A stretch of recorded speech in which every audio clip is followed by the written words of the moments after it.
Next. Ya. Maka Bapak Paus di dalam Amoris Laetitia mengatakan, tolonglah di dalam keluarga hadirkan kembali figur ibu.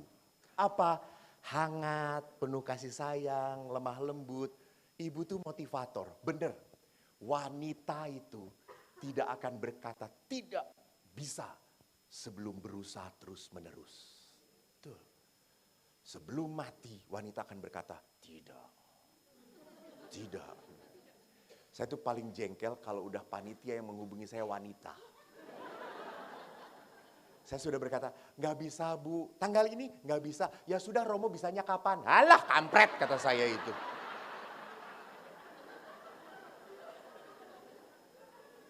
Beda kalau laki-laki tuh. Romo tanggal ini, oh nggak bisa, saya sedang pergi. Tanggal ini nggak bisa. Oh ya sudah ya Romo, terima kasih ya, mungkin lain waktu. Oke, thank you. Tuhan berkati. Selesai. Tapi kalau dengan emak-emak, aduh. Pening aku, pening. Tapi lihat, betul. Ibu yang penuh kehangatan, kasih sayang. Saya selalu mengatakan, Bu, selama anak Anda kecil bisa dipeluk, didekap, peluklah, dekaplah. Karena suatu saat dia tidak butuh pelukan Anda lagi. Dan Anda akan kehilangan. Peluklah, dekap dia. Saya kalau dibodoh-bodohkan oleh ayah itu kan selalu, kok anak bapak sih paling bodoh itu kamu bodoh, adik-adikmu tuh pinter. Bodoh kamu, saya cuma diem, iya bodoh Pak, bodoh. Kau bodoh. Udah, sambil jengkel Ibu. Tapi saudara-saudara tidak dengan ibu. Ibu enggak pernah ngomong aku bodoh. Ibu langsung sini kok, enggak apa-apa. Eko bodoh juga anak ibu. Saya sampai ngomong, aku anak ibu ya Bu. Iya, enggak apa-apa Eko bodoh, enggak apa-apa kok, asal jangan selama-lamanya.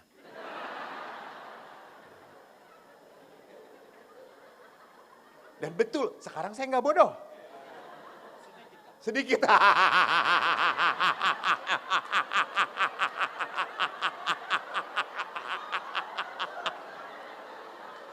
Terima kasih atas kesaksiannya Romo. Ini peneguhan iman bagiku saudara-saudara. Tapi betul Romo, saya juga kan suka dibodoh-bodohin oleh ayah. Saya tuh kamu bodoh. Saya jengkel. Padahal saya ingin jadi Romo. Lalu ayah berkata, nggak mungkin Romo tuh harus pinter. Udah kamu jadi koster aja. Enggak, aku mau jadi Romo. Biarin, nanti kalau udah jadi Romo khusus untuk orang-orang bodoh. Kata saya itu, saya begitu Romo. Saya tidak mengatakan Anda bodoh, saya tidak mengatakan. Yang bodoh itu panitia coy, panitia yang undang saya. Next.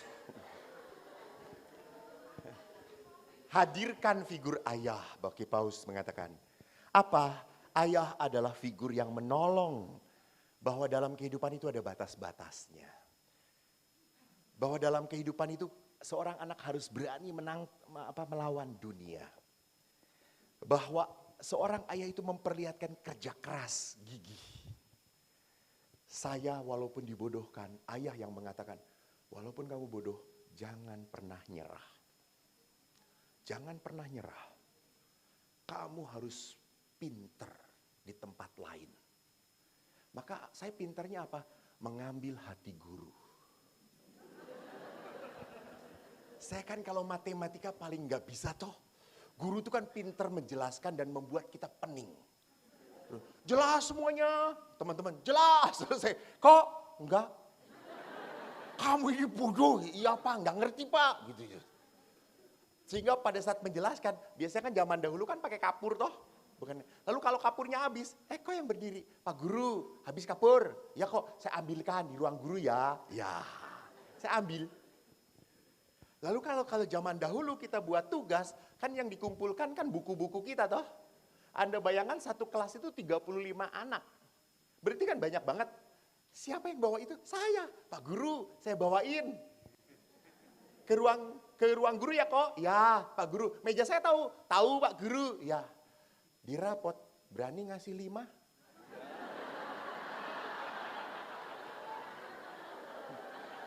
Pak guru akan berkata, anak ini bodoh tapi baik.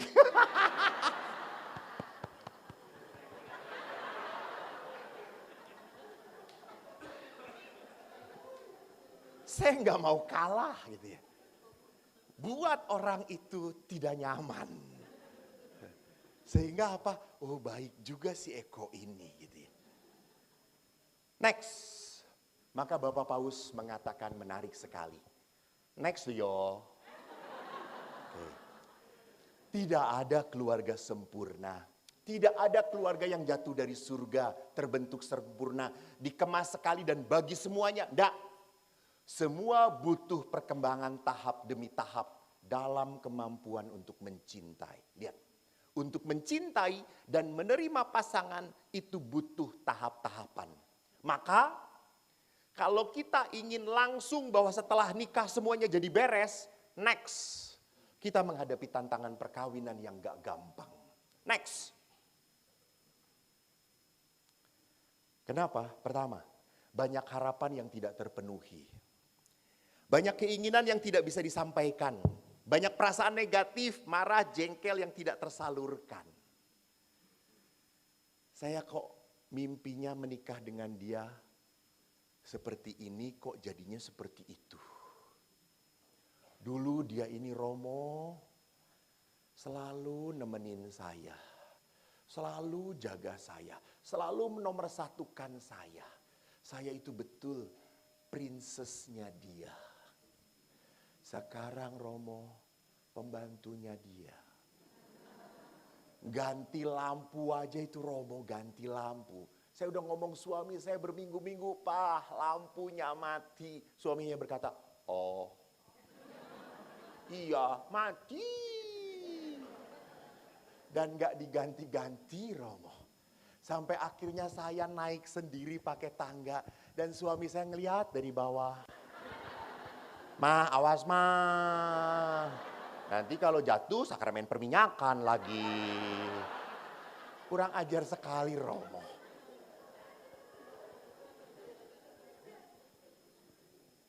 Tadinya saya berpikir bahwa suami saya itu kuat. Tadinya saya berpikir bahwa suami saya itu mapan.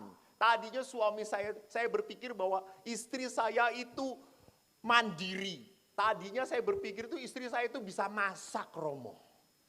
Taunya masak air aja. Sampai pancinya kosong lagi Romo.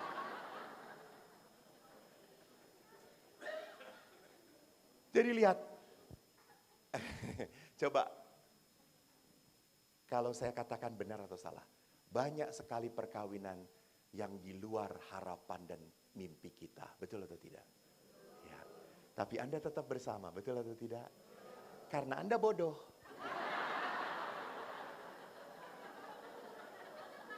Apa yang bodoh di mata Allah, tetap selamanya bodoh.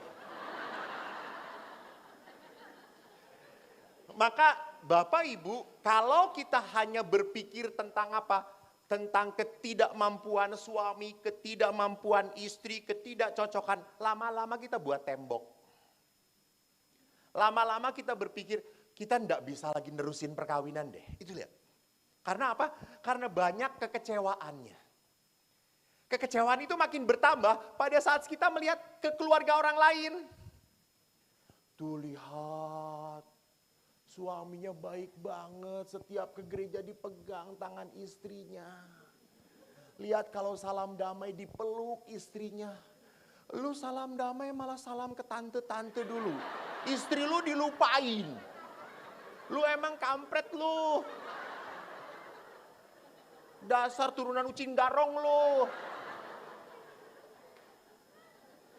Lihat ikan asin aja langsung nyosor. Perhatikan, kalau kita banyak melihat akhirnya tetangga, kita jatuh. Saya tanya lagi ke Bapak. Salah sendiri duduk di depan. Pak, kalau melihat, Bapak kan punya tetangga toh? Punya. Ada istrinya tetangga itu? Atau romo-romo semua tetangganya? Ada istrinya toh? Ada istrinya. Kalau lihat istri tetangga, makin Bapak lihat, kok dia makin cantik ya. Ibu tenang ya, Bu, tenang aja. Apakah ini cobaan atau godaan? Ya kalau, udah tenang aja Pak, saya lindungi, nggak apa-apa Pak. Apakah godaan atau cobaan? Cobaan. Pertanyaan kedua. Kalau lihat istri Bapak, makin lama diliatin, makin jelek. Cobaan atau godaan? Kenyataan.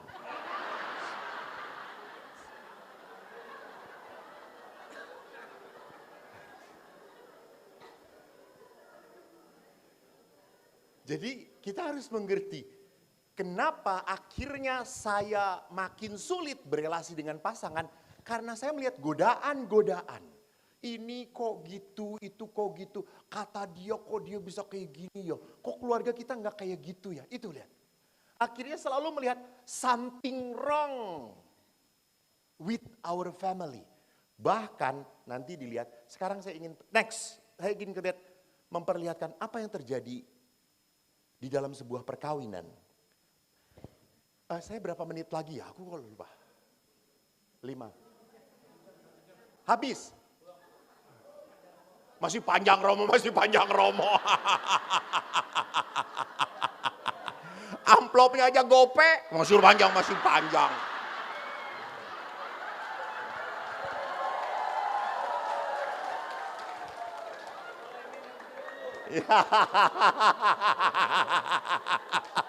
Didukung oleh Romonya, terus.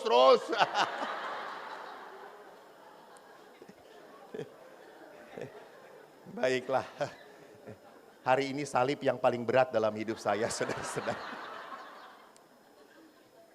Dikatakan dalam Injil Markus, datanglah orang-orang Farisi untuk mencoba Yesus. Mereka bertanya, apakah seorang suami diperbolehkan menceraikan istrinya?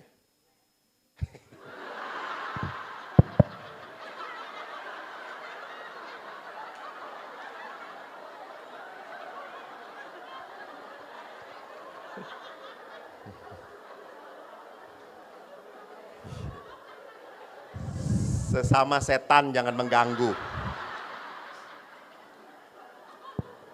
Tetapi jawab Yesus kepada mereka, apa perintah Musa pada kamu? Next. Jawab mereka, Musa memberi izin untuk menceraikannya dengan membuat surat cerai. Lalu kata Yesus kepada mereka, justru karena ketegaran hatimulah, maka Musa menuliskan perintah ini untuk kamu. Next. Sebab pada awal dunia Allah menjadikan mereka laki-laki dan perempuan. Sebab itu laki-laki akan meninggalkan ayahnya dan ibunya dan bersatu dengan istrinya. Sehingga keduanya menjadi satu daging. Demikianlah mereka bukan lagi dua melainkan satu. Ini yang tadi saya katakan. Karena itu apa yang telah dipersatukan Allah tidak boleh diceraikan manusia. Next. Yesus berkata apa? Justru karena ketegaran hatimulah. Maka Musa menuliskan surat cerai. Sesungguhnya tidak ada. Tapi karena engkau merengek-rengek terus, Musa nggak tahan mendengarkan rengekan kamu. Jadi Musa menuliskan surat cerai. Padahal Yesus berkata, apa yang dipersatukan Allah tidak boleh diceraikan manusia. Jadi apa yang mau saya katakan, ada suami istri yang kurang dewasa karena luka-luka batin yang dialami saat ia masih muda. Dan luka itu pun terjadi pada saat perkawinan. Jadi kalau luka itu nggak dibereskan, luka itu akan terus menerus dibawa dan akhirnya menjadi sumber konflik. Dan akhirnya menjadi sumber ketidakbahagiaan. Ada sebuah penelitian yang lucu banget waktu saya mendengar. Bahwa seorang suami itu kalau mendengarkan frekuensi suara istrinya langsung tuli.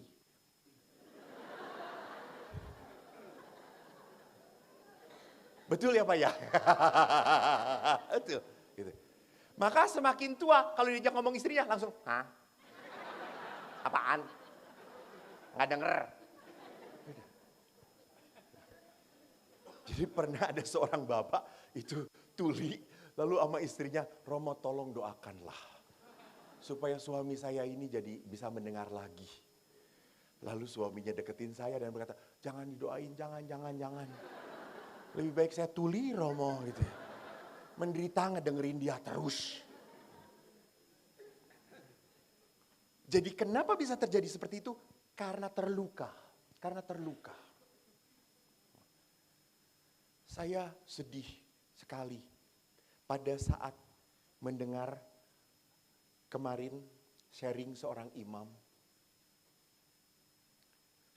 Calon ini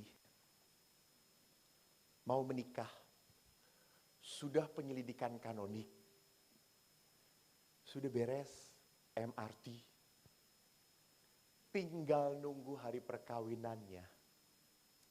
Tiba-tiba diskusi keluarga, ada yang membuat tersinggung.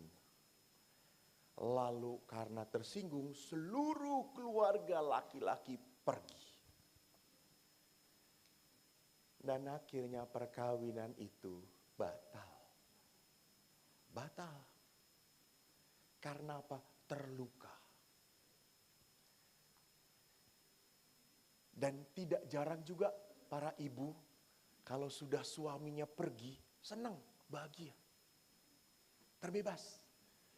Di saat ngedengerin suara mobilnya atau motornya datang, langsung, aduh, si borokokok datang lagi. Itulah. Karena apa? Karena luka. Maka beberapa itu berkata, Romo kenapa ya? Saya tuh kalau berpegangan dengan suami saya nggak ada setrumnya sama sekali. Tapi kok kalau salaman dengan Romo Bono kok adanya trum ya saya itu ya Romo.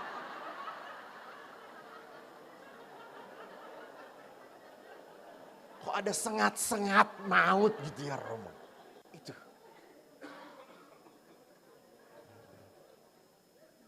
Jadi bisa terjadi karena luka.